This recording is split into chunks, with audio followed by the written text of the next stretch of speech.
During my daughter's wedding, while the band played and laughter swelled through the reception hall, my grandson tugged at my sleeve with a face drained of all color. His small hand trembled against mine as he whispered, his voice raw with urgency, "Grandpa, you have to stop this wedding immediately." For a moment I thought he was joking, or perhaps overwhelmed by the spectacle. But when I bent down and looked into his wide, frightened eyes, the seriousness hit me like a hammer. "Why, child? What's wrong?" I asked, already dreading the answer. What he told me in that instant shattered the fragile illusion of celebration around us. My pulse roared in my ears as I tried to process the words. 30 minutes later, the police stormed through the doors, their presence slicing through the music and merriment like a thunderclap. Justice had arrived, swift and merciless, striking down the carefully constructed lie. But let me take you back, because the story didn't start here. The signs were there long before this wedding day, woven into the quiet corners of dinners and conversations, ignored by those who wanted to believe in happiness. The first time I met Wayne, my daughter's soon-to-be husband, I felt the shift in the air the moment I crossed her apartment threshold. He stood there, framed in the doorway like he owned the place already, his gaze sliding over me with thinly veiled disdain. His lips curled into something that wasn't quite a smile. "So, you're Naomi's dad," he said. My daughter's name twisted in his mouth like it didn't quite belong. His eyes flicked over my jacket and shoes as if cataloging imperfections. "You look exactly like she described, typical suburban pensioner. Traditional views, huh?" I extended my hand, forcing courtesy where none was returned. "Pleasure to meet you, Wayne." He ignored the gesture completely, instead wrapping an arm around my daughter and tugging her possessively closer, like a man staking his claim. Naomi's cheeks flushed crimson. She fumbled for brightness in her voice, the same brittle tone I remembered from her childhood when she'd try to distract me after breaking one of her mother's treasured vases. "Dad, come in. Dinner's almost ready." Inside, the imbalance grew clearer. Wayne had already claimed my usual spot, the blue armchair by the window, the place I always settled into when visiting my daughter. He sprawled there like a king on a throne, the glint of an expensive watch catching the lamplight as he gestured at the room with mockery disguised as charm. "These old furnishings." He shook his head at Naomi with a theatrical sigh. "Sweetheart, once we're married, we'll definitely need to modernize. All this feels so outdated." From the kitchen counter, my 15-year-old grandson Leo looked up from his homework, his eyes meeting mine in a quiet exchange of recognition. The boy had always been sharp, too perceptive for his age. His voice was soft but steady. "Dad likes that chair." Wayne's laugh was sharp, like glass breaking. "Well, he'll have to get used to changes. That's what happens when families evolve." Naomi busied herself with serving dinner, but I noticed the tremor in her hands. The air felt tight, the walls shrinking inward as Wayne filled every corner of the space with his overbearing presence. Outside, Denver's skyline glittered in the February dusk, but the warmth of my daughter's home had been smothered. Over dinner, Wayne monopolized the table, spinning stories about his so-called consulting work. He spoke in vague generalities, the kind of empty language designed to sound impressive but reveal nothing. Whenever Naomi tried to steer the conversation toward Leo's recent achievements, his science project, his straight-A record, Wayne dismissed it with a flick of his hand. "The boy needs more discipline," he declared, not even glancing at Leo. "Kids these days lack structure. In my day, we learned respect." Leo froze mid-bite, his fork hovering between plate and mouth. Naomi's knuckles whitened around her water glass. "Leo's a good kid," I interjected, my tone firm. Wayne's smile didn't falter, but there was a gleam of mockery in his eyes. "Of course you'd think so. Grandfathers always look through rose-colored glasses." By the time the clock struck 8:30, I had enough red flags cataloged to fill a book. His patronizing tone with Naomi, his casual insults about her cooking,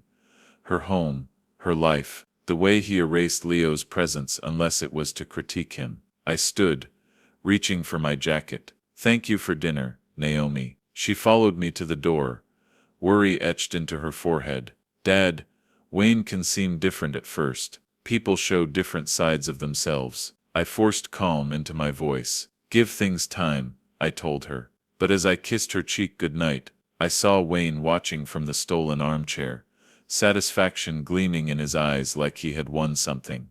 The elevator ride down was heavy with silence. In the dim parking garage, I sat behind the wheel, hands locked on the steering wheel as Denver's lights blurred together through the concrete pillars. How do you warn your daughter that her happiness is a mirage, that the foundation of her future is built on quicksand? The fear, I knew, was that in trying to protect her, I would only become the enemy. That night, sleep refused me. Each time my eyes closed, I saw Wayne's smirk, the deliberate rejection of my handshake replaying like a taunt. By morning, my hands shook as I poured coffee. The phone rang before I could finish my first cup. "Dad, I need to come over. We need to talk." Naomi's voice was tight, stretched thin between anger and exhaustion. 40 minutes later she stood in my kitchen doorway, refusing the chair I'd pulled out for her. Her blouse was wrinkled, thrown on hastily, and dark circles bruised the skin beneath her eyes. Her first words cut like a blade.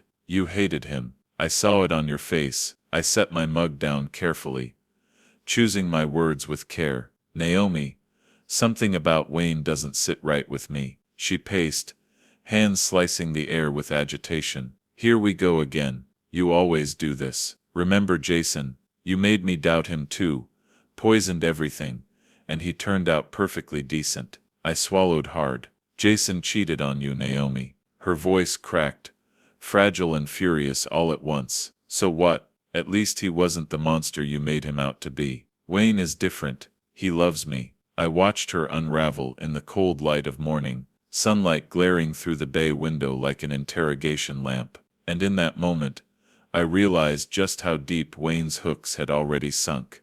The frost on my garden had begun to melt, thin streams of water trickling down the kitchen window like slow tears. I stood there watching them, listening to the silence that filled the house after my daughter's storm of words. "I saw how he treated you last night," I told her quietly, trying to keep my tone calm, measured. She spun around so fast her hair snapped against her cheek. "How he treated me? Dad, he was nervous. Meeting you was intimidating. You know what kind of reputation you have. Always pushing men away, always finding flaws." Her words cut deeper than she realized.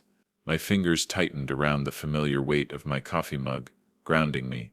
"I've never driven anyone away. Jason left because of Jason. He left because he was sleeping with his secretary." "Stop!" she shouted, her palms slamming down on the countertop with a force that echoed through the room like a gunshot. The sound rattled in my bones. "I won't let you destroy my happiness again. Wayne makes me feel wanted, Dad, special. When was the last time you even asked me what I needed?" The accusation hung in the air, sharp as broken glass. My chest tightened as I thought of the years of distance between us. The dinners missed, the calls unanswered, the way she had slowly pulled away since Jason's betrayal. "Nancy, listen to yourself," I started. "No, you listen." She grabbed her purse, the jingle of her keys harsh as wind chimes in a storm. "I'm 42 years old. I don't need my father's permission to fall in love. Wayne asked me to marry him, and I said yes.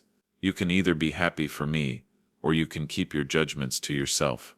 Her words hit like physical blows, one after another.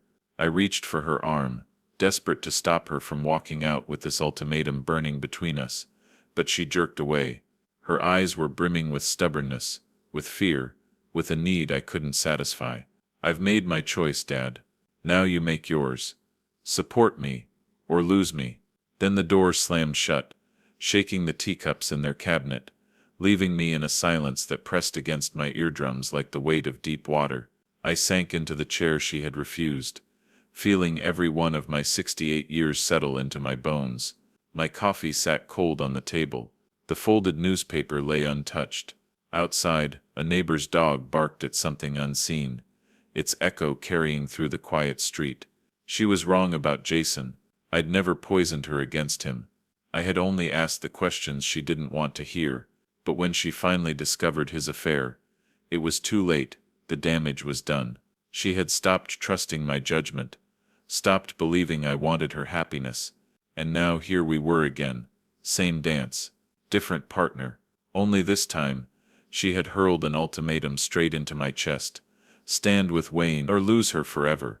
I stared into the black surface of my coffee, my own reflection staring back, an old man who had lost his daughter twice, once to a cheater, once to his own honesty. The walls of my kitchen felt like they were closing in, suffocating. I grabbed my keys from the hook near the door. I needed air. I needed silence. I needed to remember how we'd gotten here. 20 minutes later, I was sitting on my favorite bench in City Park, watching ducks dive into the icy pond for their breakfast. The frost was melting under the thin February sun, steam rising from the grass like the ghosts of winter. My hands had finally stopped trembling. 8 years. That's how long it had been since Naomi's first marriage had imploded. Since I'd stood by helplessly, as her world collapsed, knowing deep down I had seen the warning signs, but chosen to tread lightly. Jason, God, I remembered him clearly. On the surface, he'd seemed like a blessing, an accountant with a good job, polite manners, a steady income. After the reckless men Naomi had dated before him, Jason had seemed like a safe harbor. When he proposed after 6 months, I'd even felt relief. But the cracks began almost immediately. The way he redirected Naomi's attention when she spoke to other men, even harmless encounters with waiters or store clerks. The subtle opinions he slipped into conversation about her friends. Sarah was too loud. Michelle drank too much. Karen filled her head with nonsense. And then slowly, one by one, those names vanished from her vocabulary. I had asked questions, gentle, careful ones. Haven't seen Sarah in a while. Everything okay? Naomi would force a laugh, brush it off. We're all just busy, Dad. By their first anniversary, Jason was choosing her clothes for parties, explaining it was for the sake of his clients and their image. He moved them out to Littleton, 40 minutes from everyone she knew, and when I visited, he was always there, hovering, twisting her words with his own interpretations. The final blow came from Leo, then just a boy of 7. One night, with the brutal honesty only a child possesses, he had mentioned Uncle Jason's friends who came over when Mommy wasn't home. That innocent confession cracked open the truth. I confronted Jason a week later, found him in a Cherry Creek bar with his arm draped around a 26-year-old paralegal from his firm. They didn't see me. I sat there for 20 long minutes, watching, memorizing, cataloging evidence I never wanted to carry. When I told Naomi, it was like trying to defuse a bomb. She screamed accusations, called me jealous, controlling, incapable of letting her be happy. But when she confronted Jason and Leo innocently asked about the lady with yellow hair who brought cookies, Jason's excuses crumbled to dust. The divorce took 8 grueling months. Naomi returned hollow-eyed and brittle, and Leo woke screaming from nightmares. I helped them rebuild one day at a time, until Naomi's laugh finally sounded real again. But the fracture between us remained. She never forgave me for being right. And now Wayne was tracing Jason's footsteps almost exactly. The possessiveness, the dismissals, the calculated charm turned sharp when challenged. Only this time, Naomi had cut me out before I'd even spoken the full truth. Support me, or lose me. A jogger passed by with earbuds in, lost in his simple rhythm. Left foot, right foot. I envied him. No messy family entanglements. No impossible choices. Behind me, a park worker collected fallen branches, tossing them into a truck. The debris of last night's storm, cleaned away like it had never existed. But family debris wasn't so easily carted off. It clung, it rotted, it reshaped everything around it. The ducks had finished diving, and were drifting in lazy circles. A mother duck kept her ducklings close, nudging back the ones that strayed. Protection, I thought, always looks different from the outside. Sometimes it's mistaken for control. Sometimes it is control. My phone buzzed in my pocket. A message from Leo. Grandpa, can we talk? Something's weird about Wayne. The words sent a pulse of heat through my chest. Relief, validation, hope. Out of all of us, Leo had the clearest eyes, the instincts unclouded by desperation or denial. I brushed frost from my jacket, scattering the last breadcrumbs from my pocket onto the pond. The ducks surged toward me, trusting that what fell from above was nourishment and not poison. I stood. It was time to listen to the only other member of my family who saw the truth. The walk back to my car felt purposeful for the first time since Wayne's smirk had seared itself into my mind. By the time Leo's backpack thudded onto my porch that afternoon, I'd spent hours pruning the bare rose bushes in my garden. February in Denver meant cutting back to the bone, trusting that spring would return even if the soil still felt frozen. Each snip of my shears steadied me, gave shape to the storm in my head. Leo rounded the corner of the house. Khakis wrinkled, navy polo tugged at the collar, still in his school uniform. He looked younger than 15 in that moment, but his eyes carried the sharpness of someone who saw too much. "Granddad, Mom seemed really upset this morning." He bent to pick up a fallen branch without me asking, our rhythm familiar from years of yard work together. "Did you two argue about Wayne?" I made another cut, letting the dead wood fall to the ground. "We had words. Your mom's protective of her choices." Leo held the branch steady while I clipped the next. His voice came in a rush, as though the words had been trapped in him too long. "I don't like Wayne either. He acts weird when Mom's not around." I froze, pruning shears hovering in midair. "What do you mean by weird?" Leo's jaw tightened. He lowered his voice, even though it was just the two of us in the yard. "He goes through our stuff." Leo's voice dropped to almost a whisper, like he was afraid the walls themselves might be listening. "He looks at family photos for a really long time, Granddad, like he's memorizing them. And he's always texting someone when he thinks nobody's watching." The pruning shears felt heavy in my hand. My grip tightened on the handle until my knuckles turned white. "Anything else?" I asked carefully, not wanting to spook him. Leo's eyes darted around the yard, as though shadows might betray him. "He has 2 phones, Granddad." "Who needs 2 phones?"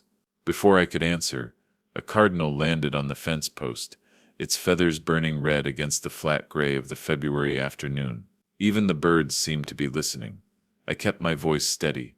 "When did you notice this?" "Last weekend," Leo said. "Mom went grocery shopping. I was doing homework at the dining table, and Wayne started looking through her papers, the ones with the bank statements. He didn't see me watching at first, and when he did, he acted like he was just tidying up." Leo shifted his weight uneasily, eyes flicking away from mine. The sun was slipping behind the jagged line of the Rockies, shadows lengthening, the temperature dropping fast. I laid the shears on the workbench, brushing dirt from my palms. "Come on," I said softly. "Let's make some hot chocolate." Inside, the warmth of the kitchen greeted us. Leo reached automatically for his favorite mug, the Denver Broncos one I'd bought him 3 Christmases ago. His small ritual of choosing it never failed to tug at my heart. While I heated milk on the stove, he sat at the counter, his backpack unzipped, homework abandoned for now. "There's something else," he said, once I handed him the steaming mug. He cradled it between his hands, letting the heat seep into his fingers before taking a sip. "Wayne asked Mom about your house, how much it's worth, whether you have a pension." She told him it wasn't his business, but he kept pushing. I leaned against the counter, my own mug untouched, cooling. "Did your mom seem bothered by it?" "Yeah, but she made excuses for him. Said he was just curious, because he cares about family." Leo's voice wavered. He lifted his eyes to mine, eyes far too old for his teenage face. "Something about him feels wrong, Granddad, like he's always acting." I followed his gaze to the window, where the first streetlights blinked alive in our quiet Cherry Creek neighborhood. Normal Friday evening, normal houses, normal families. But sitting across from my grandson, I felt something abnormal pressing against us like a weight. "Leo," I said, steady and low, "I need you to promise me something." "What?" "Don't let Wayne know you've been watching him. Do your homework. Be polite, but keep your eyes open. Can you do that?" He nodded solemnly. "Are you going to tell Mom?" "Not yet," I said after a long silence. "Right now we're just observing. But if you see anything else, you tell me first." He finished his hot chocolate in silence, then stuffed his books back into his bag. "I'm going to Marcus's for a sleepover," he muttered, almost as an afterthought. I walked him to the door, watching his backpack sway awkwardly as he trudged down the sidewalk. To anyone else, he looked like any other teenager heading to a night of video games and pizza. But I knew better. He wasn't just my grandson anymore. He was my ally, my eyes and ears where I could not be. I lingered in the doorway until he disappeared around the corner. When I finally shut the door, the February cold pressed against the glass like an intruder. The house felt cavernous without him. I looked at the mugs on the counter, steam still curling from mine, untouched. For the first time since Wayne entered our lives, I didn't feel entirely powerless. The silence of the house was magnified. Every creak of wood, every hum of the heater an intruder in my thoughts. I washed the mugs slowly, letting hot water run far longer than necessary. Anything to postpone the moment when I'd have to sit alone with the dread clawing at me. By 8 o'clock, I found myself pacing the hallway. My steps brought me to the gallery of family photos, lining the wall like a timeline of a life I once understood.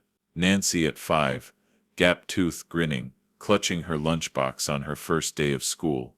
Nancy at 18, cap and gown, ready to seize the world.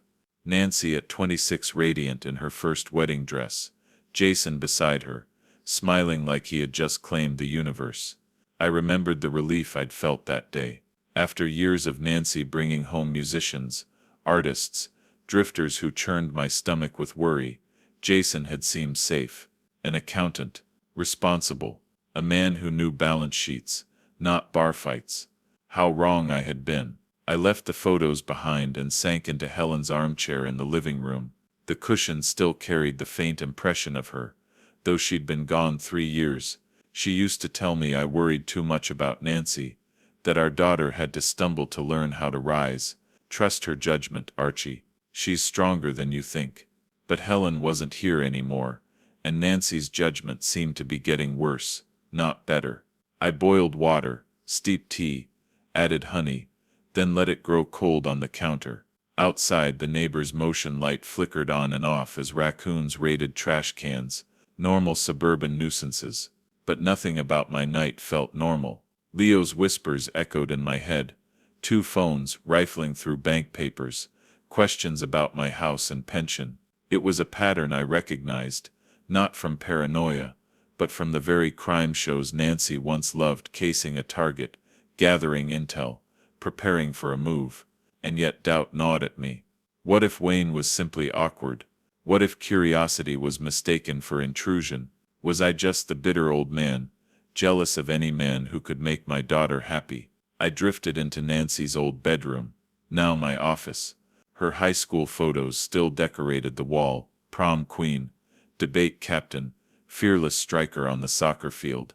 She'd once been unbreakable. When had she begun choosing men who dimmed her light rather than lifted it? My phone sat silent on the nightstand. No call from Nancy. No apology for the cruel words we'd exchanged that morning. No olive branch stretched across the chasm Wayne had dug between us. I considered hiring a private investigator, but dismissed it almost immediately. Nancy would see it as betrayal, confirmation of the paranoia she accused me of. I imagined her face hardening, her voice sharpening. "You don't trust me. You never have." Back in the living room, I stood at the window overlooking the quiet street where Leo had vanished into the night. Porch lights glowed like small sanctuaries in the dark. Families inside, safe, unaware. How I envied them. Helen's voice returned to me, soft as memory. Sometimes the most loving thing you can do is step back and let someone fall. Be ready to catch them, but don't prevent the lesson. Maybe that was the only way. To stop pressing, to stop questioning, to let Nancy walk her path until truth tripped her. If Wayne was plotting something, my silence might lull him into overconfidence. He'd reveal himself eventually. The grandfather clock chimed 11:30. I switched off the lights, climbed the stairs, and told myself my decision was final. I would give Nancy space as she demanded. I would silence my questions, let Wayne think he had won, but I would not stop watching. Neither would Leo, because sometimes love meant stepping back, but it never meant surrender. The week that followed taught me the unbearable weight of strategic silence.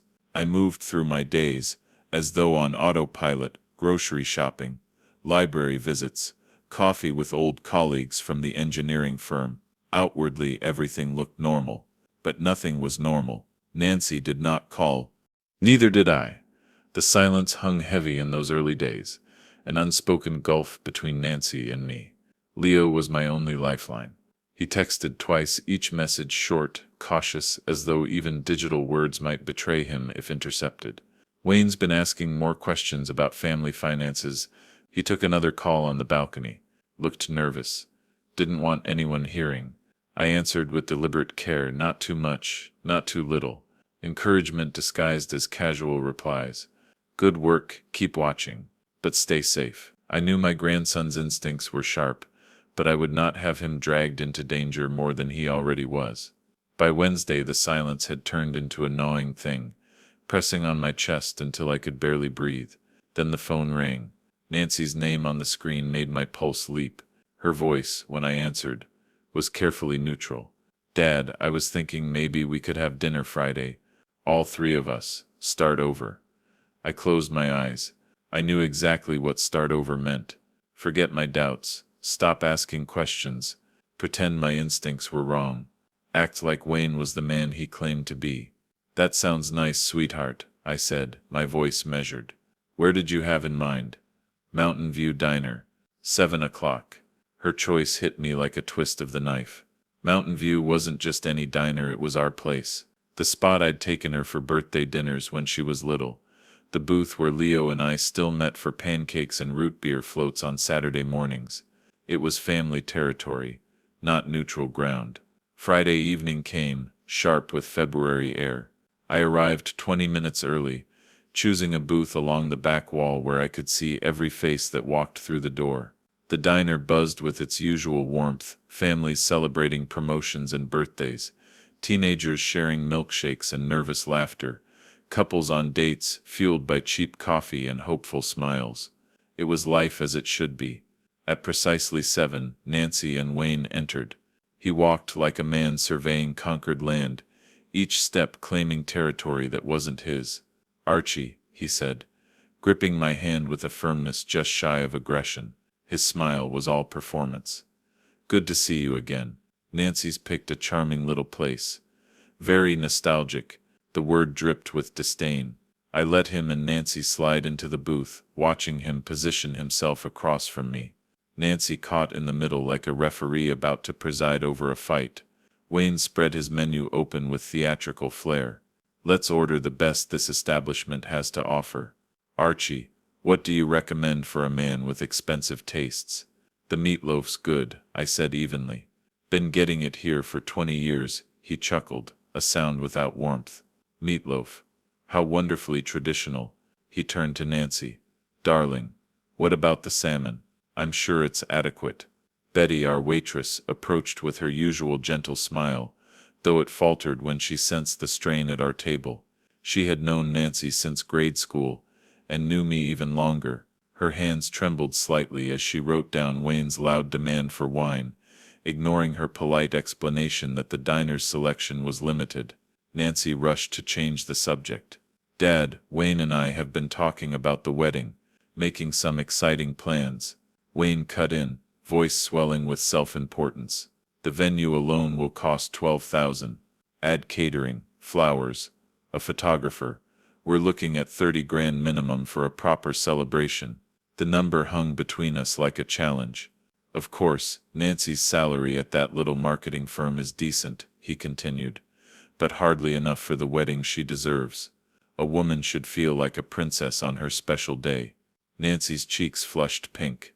Wayne, we talked about keeping things modest. Nonsense. His voice carried, loud enough for half the diner to hear.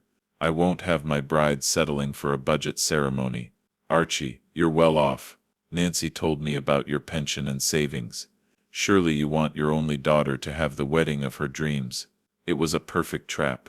A public setting where refusal would look cruel. Emotional leverage, financial assumption, all wrapped in the guise of concern for Nancy's happiness. Around us, conversations dulled. Forks paused halfway to mouths. I could feel the weight of strangers' eyes on me, judging, waiting. "I'm not obligated to fund your wedding," I said evenly, though inside my blood simmered. His mask cracked for just a second, cold, calculating eyes flashing through the facade. Then the smile returned, wider, faker. "What a miser, Nancy. Does your father really want you happy? Or can't he stand another man providing for you?" Nancy looked stricken, torn between embarrassment and loyalty. Betty reappeared, her cheerful tone paper thin. "Everything okay here? Ready to order?" Wayne ordered the most expensive entree without hesitation. Nancy whispered for soup, claiming she wasn't hungry. I stuck with my meatloaf, wondering how many more family meals would be poisoned by this man. Through the wide windows, Denver's skyline shimmered against the dark mountain silhouette.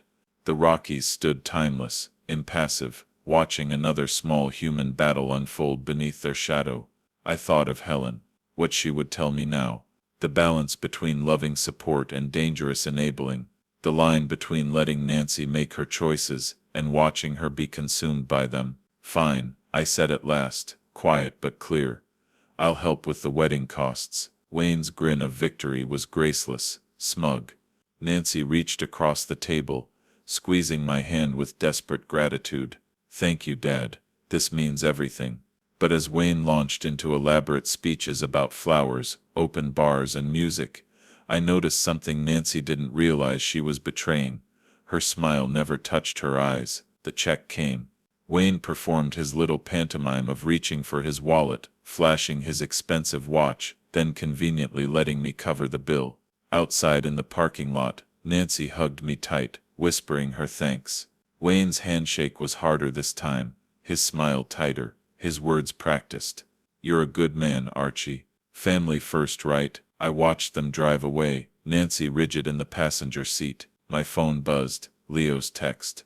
"How did dinner go?" I typed back, "We'll talk tomorrow." But I already knew. Tomorrow's conversation would be different. Tonight had confirmed it. Wayne wasn't after Nancy's happiness. He was after something much bigger. The month between that confrontation and Nancy's wedding was a slow-motion avalanche. Every day another inch of snow slid, unstoppable. I kept my promise to maintain distance, to play the role of supportive father, while Wayne orchestrated his so-called perfect celebration. Rocky Peak's venue rose above Denver like a palace of glass, catching the winter sun and throwing it back in dazzling brilliance. Nancy had dreamed of it since she was 12, pasting pictures of it in bridal scrapbooks. Seeing her walk down the aisle, there in a dress like spun silver, almost convinced me I'd been wrong. Almost. The ceremony blurred past, traditional vows, flashing cameras, Wayne's perfect performance as doting groom. But his smile never reached his eyes. It was at the reception that his mask slipped. My place card revealed everything.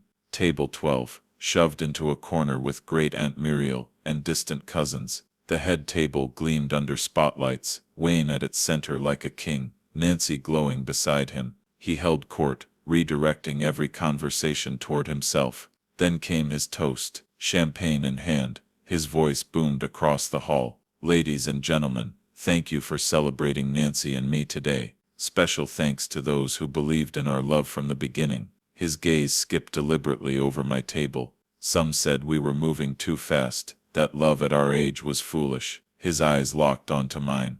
"But Nancy and I have proved them wrong. Here's to new beginnings, and leaving old prejudices behind." The applause was scattered, hesitant. Even at this distance, I saw Nancy's smile falter. She understood. Her husband had just humiliated her father in front of everyone she loved. "Granddad." Leo slid into the empty chair beside me, his young face pale. "Are you okay?" "I'm fine," I muttered, loosening my tie. But I wasn't. Watching Wayne parade Nancy, seeing her forced smile, recognizing the same patterns I'd witnessed before, it wasn't fine at all. What unsettled me most were Wayne's friends, 3 men in expensive suits, gathered in tight conversation at the bar. Their eyes flicked toward Nancy too often, their expressions wrong, possessive, calculating. They weren't friends, they were associates, men who worked in shadows, May I have this dance? Wayne's voice cut across the room as the band began their song. Nancy melted into his arms, as if he were her safe place. But his eyes, those cold, triumphant eyes, never left mine. He smiled like a predator. Leo's hand clamped on my arm. "Granddad, I need air. Too stuffy." He slipped away toward the terrace. The song ended with Wayne dipping Nancy to thunderous applause. I searched for Leo in the crowd. He was gone. Then the terrace doors burst open. Leo stood there, pale and frantic, eyes darting until they found mine. The words left my lips, like smoke curling from a fire, impossible to grasp, but heavy enough to choke the air around us. About things you need to know before you leave the country. Nobody in that glittering reception hall heard me except the three of us standing in that tense triangle, yet I felt as though the entire room smelled the truth that lingered between us. Guests kept laughing, sipping champagne, dancing under chandeliers. The band's soft ballad floated like nothing was wrong. The photographer's flash kept capturing false joy, but in our little circle, silence struck like lightning. Nancy's expression faltered. The glow of her wedding day drained from her face, replaced with something rawer: alarm, confusion, fear. "Dad, you're scaring me," she whispered, her voice frayed with the effort of staying composed. "What are you talking about?" Wayne shifted, smooth as a predator adjusting its stance. The charming groom vanished, and in his place stood something colder, harder. He placed his arm lightly around Nancy, as if in protection, but the gesture reeked of possession. "Your father's had a long day, darling," he said smoothly, almost pitying. "Maybe he's confused." "I'm not confused." My voice came out steadier than I expected, iron beneath the calm. I met Wayne's eyes and didn't look away. "And neither is Leo." At the mention of my grandson's name, Wayne's mask slipped for the first time all evening. It was quick, just a flicker, just a twitch. But in that second I glimpsed the man beneath the facade, cold, calculating, dangerous. It was gone as quickly as it appeared, replaced with his politician's smile, that too perfect grin. But the damage was done. Nancy had seen it too. "What does Leo have to do with anything?" Her voice trembled, no longer steady, no longer sure. She turned to me, desperate. "Dad, what's going on?" "5 minutes," I said quietly, urgently. "Give me 5 minutes alone, and I'll explain everything." Wayne's body shifted again, blocking the path between us, his polished shoes planted firmly on the carpet like barricades. "Absolutely not," he snapped. "Charm gone, steel in its place. Nancy, your father has been trying to sabotage us from day one. Don't let him poison your wedding day with his paranoia." But then, for the first time all night, Nancy contradicted him. Her voice was sharp, commanding, cutting through the reception noise. "Let him talk, Wayne. Just let him talk." The crack in their perfect facade had formed. Wayne's jaw clenched, but he had no choice with all eyes potentially watching. He stepped aside, though I could see the fury in his tightly coiled frame. Nancy followed me into the preparation room off the main hall, the satin of her gown whispering against the floor with every angry step. Once the door shut, the laughter and music from outside sounded muffled, almost cruel, like ghosts mocking us. She crossed her arms, wedding dress shimmering in the dim light, eyes sharp as knives. "Dad, make this quick. People will notice I'm gone." "Nancy," I began carefully. Leo overheard something about Wayne, something terrible. Her face hardened instantly. The bride turned back into the defiant daughter who had always guarded her choices against my judgment. "No, this is impossible. Not today. Not on my wedding day. His real name," I said, pulling the words like blades from my chest, "is William Harrison. He's wanted by the FBI." Her laugh came brittle, breaking mid-note like shattering glass. "Stop it. You're just jealous. Jealous that I found someone who makes me happy. This is exactly what you did with Jason." But Jason had been weak, never criminal. Jason had been a mistake of the heart, not a predator of lives. I pulled out my phone, scrolling through the screenshots Leo had sent. "Look it up yourself. William Harrison, 45 years old, wanted for fraud." Nancy's trembling fingers dove into her purse. She pulled out her phone like a weapon, her hands quick, almost frantic as she typed. "I'll prove you wrong right now," she snapped. "I'll show you Wayne is exactly who he says he is." The words died in her throat the instant the image loaded. His face filled the screen, a mugshot, the same smile she'd fallen for, but twisted under fluorescent booking lights. The charm curdled into predation. Underneath, bold letters burned like fire. Wanted, William Harrison. Fraud, embezzlement, conspiracy. Nancy's hands shook so violently her phone nearly slipped. She scrolled again and again, her breath growing ragged, as article after article painted the same story. Victims in Phoenix, Seattle, Chicago, women who had trusted him, women who had been drained of money, dignity, safety, marriage scammer, professional con artist. FBI manhunt continues. The phone finally clattered onto the hardwood floor. She stared at nothing, her face pale beneath layers of makeup. That wedding dress, once a dream come true, suddenly looked like a costume from a cruel play where she had been the only one unaware of the script. "Oh no," the words barely left her lips. "This really is him. What have I done?" Her knees gave out, and she collapsed into the nearest chair, $30,000 worth of lace and satin spilling around her like milk on the floor. Her hands went to her face, hairpins loosening, as carefully arranged curls fell free. The sobs came hard, ripping through her chest. "How could I be so blind? You warned me. You tried, and I called you paranoid." I stepped closer, my own chest aching at the sight of her breaking. My little girl in a wedding dress, crushed by truth. I hesitated, then knelt beside her, my voice low and steady. "Nancy, none of this is your fault. He's a professional criminal. This is his life. He knows how to fool people. But I defended him against you," she choked. "I made you pay for our wedding. I chose a criminal over my own father." Mascara streaked her cheeks in black rivers, like war paint for a battle she hadn't known she was fighting. Out the small window, the Rockies stood tall, their peaks ancient and silent, bearing witness to human heartbreaks that seemed so small against their permanence. Yet this felt different, personal, as if even the mountains held their breath. "What if he runs?" Nancy's voice trembled, edged with terror. "What if he figures out we know? What if he hurts someone?" I took her hands in mine, feeling the tremor in her pulse. "We're calling the police right now. He won't hurt anyone else." Her eyes lifted to mine, damp lashes clumped together, and for a fleeting moment, she wasn't a bride or a grown woman.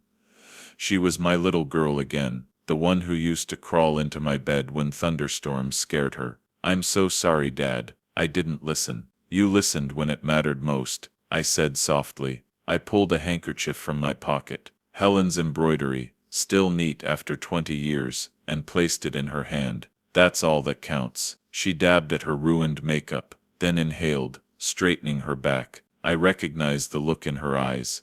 It was the same fierce determination she'd worn as a child, scraping knees but refusing to give up on her bike. "What do we do when we go back out there?" she asked, her voice steadier. "We act normal," I told her. "We wait for help." I dialed 911, speaking quickly, low enough to keep from being overheard. "Wanted fugitive, active wedding reception, Rocky Peaks venue." The dispatcher's voice confirmed officers were en route. "How long?" Nancy asked. 20 minutes. She stood, turned toward the mirror, and with deliberate calm, began fixing her face, smearing away the black tracks, reapplying lipstick with trembling hands. By the time she turned back to me, the frightened bride was gone. In her place stood a survivor. "Then we'd better get back before he comes looking," she said, steel in her voice. She leaned against my shoulder briefly, fresh tears hot on my suit jacket. For a moment, it was like when she was 7, crying over her pet hamster's death,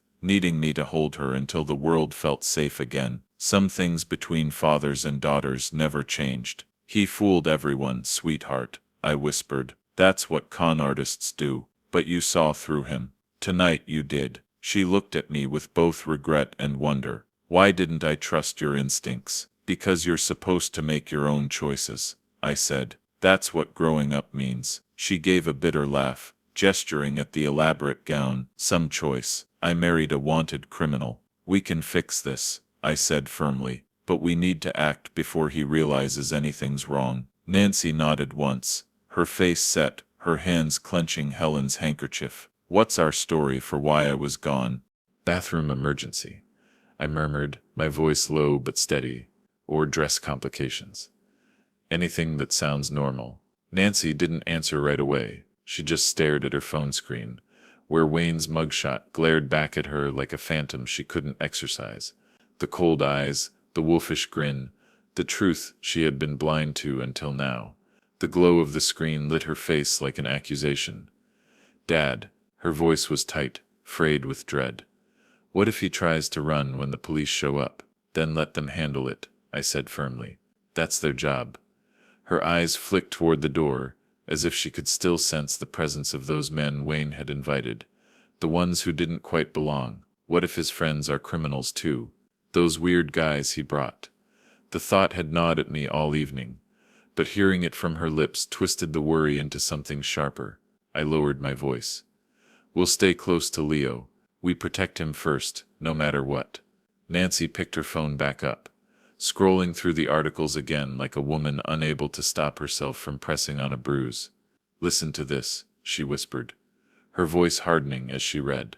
Harrison typically targets recently divorced women with assets, using romance and rushed marriage proposals to gain access to finances. She looked at me, her face pale but set. That's exactly what he did to me. Stop reading that, I said gently. It'll only make you feel worse. No. Her voice rose stronger than before. I need to see all of it. I need to understand what almost happened to me. She scrolled further, her tone sharpening with each line she recited. Phoenix widow lost her home, her retirement, her kids' college funds, Seattle teacher bankrupted, dozens of victims. Her hand trembled, but her voice no longer cracked. That could have been me. Through the closed door, the music from the reception drifted in. A waltz now, I thought, cheerful and mocking. Time was slipping away. Nancy, I said, touching her shoulder. We need to go back soon. She nodded slowly, finally lowering the phone. She turned to the mirror one last time. The bride who had entered this room was gone forever. In her place stood a woman stripped raw but stronger, harder, wiser, battle-scarred before the war had even begun. How do I face him knowing what I know? She asked. The same way you've faced every challenge in your life, I told her. With grace. Her eyes shone as she squeezed my hand. I can't believe I almost lost you over him. You didn't lose me, I said softly. You never could. She inhaled, straightened her shoulders, smoothed the folds of her dress as though it were armor instead of silk. Okay, she whispered. Let's go pretend everything's normal, while we wait for the FBI to arrest my husband. Just remember, I cautioned. He's good at reading people. Don't give him any reason to suspect. Nancy opened the door, and the sounds of laughter, music, and clinking glasses rushed back in. The reception was in full swing, all false brightness and oblivious celebration. Wayne's voice carried easily across the hall, loud, confident, weaving some story that had his guests hanging on every word. There's my beautiful bride, he called, stretching his arms wide when Nancy appeared at my side. His grin was brilliant, but now I could see the rot beneath it. I was starting to worry, he added, mock concern lacing his tone. Just freshening up, Nancy replied, her voice smooth as glass. You know how these old dresses can be. Wayne's arm curled around her waist, possessive claiming.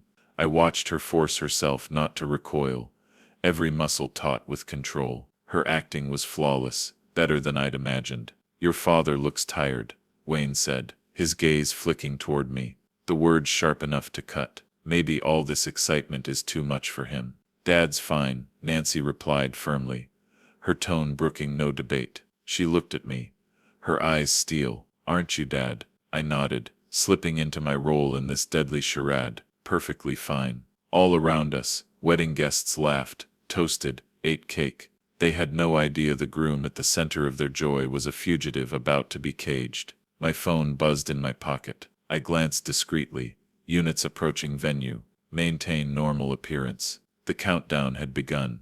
Those 20 minutes felt like 20 hours. Nancy danced with Wayne. She cut the cake. She posed for pictures, smiled at congratulations, and played the dutiful bride. Not once did her mask slip. I watched with a mixture of awe and heartbreak, my daughter walking a tightrope over a pit of wolves. Leo slipped to my side during a slow song. His young face was pale but determined. "Granddad, is it happening soon?" "Very soon," I whispered, squeezing his shoulder. "You did good, kiddo. You saved your mom." Through the tall windows, I spotted the first police car gliding into the parking lot.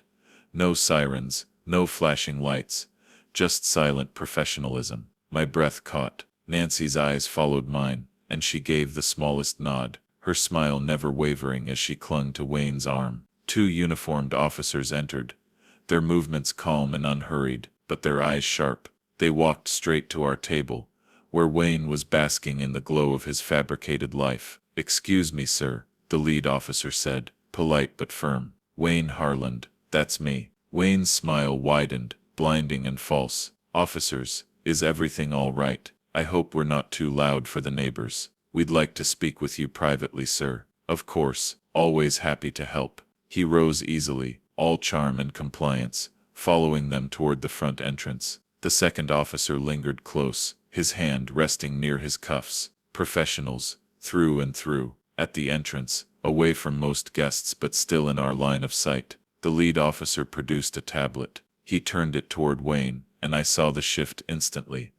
The color draining from Wayne's face, the confidence melting into disbelief. "William Harrison," the officer said, his voice ringing out across the suddenly hushed reception. "You're under arrest for fraud and embezzlement across multiple states." Wayne's mask shattered.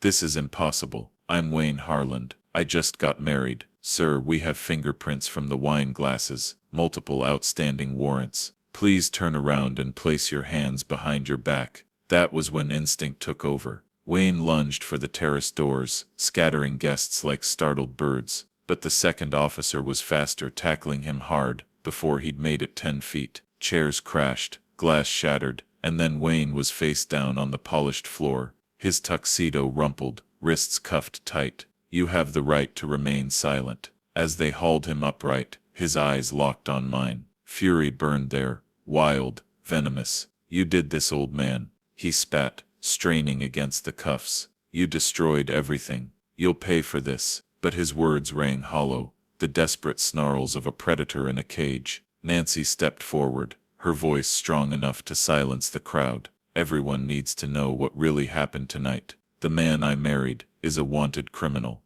He planned to steal my money and disappear. My father and my son saved me from the worst mistake of my life." Gasps rippled through the crowd. Some guests lifted their phones to record, others simply stood in shocked silence. I placed my hand on Leo's shoulder and guided him forward. "This young man is the real hero. He heard the truth first and had the courage to speak up." Leo flushed but lifted his chin, accepting the murmurs of praise. As Wayne was dragged out, his so-called friends had already vanished, slipping away like rats the moment the tide turned. Nancy slipped off her wedding ring and pressed it into an officer's hand. "Evidence," she said flatly. The hall, still dressed in flowers and ribbons, had become a hollow stage. The music played on, absurd in its cheer. Decorations that had once looked like magic now felt like props from a tragedy. Leo stood between us, his small hand gripping mine, his other holding on to his mother.